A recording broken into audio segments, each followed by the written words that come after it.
Naglaan po ang lokal na pamahalaan ng Mangaldan ng tig 20,000 pesos naman na tulong pinansyal para sa 16 na punong barangay noong Lunes, Abril 6 bilang tugon sa patuloy na pagsirit ng presyo ng mga pangunahing bilihin.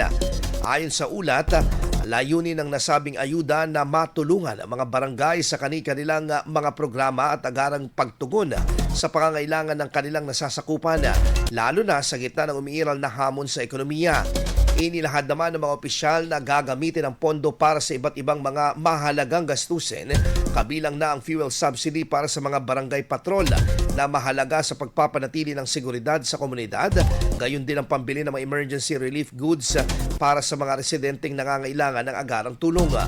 Dagdag pa rito, inaasahang makatutulong umano ang nasabing halaga ang mga naturang pondo upang mapalakas ang kakayahan ng mga punong barangay na maipatupad ang mga lokal na polisiya at serbisyo, partikular na sa panahon ng krisis sa sakuna.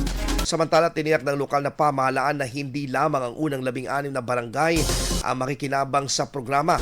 Ayon sa kanilang natitirang 14 na barangay sa bayan ay bibigyan din ng kaparehong tulong pinansyal sa mga susunod na araw upang matiyak ang pantay-pantay na suporta sa lahat ng nasa komunidad.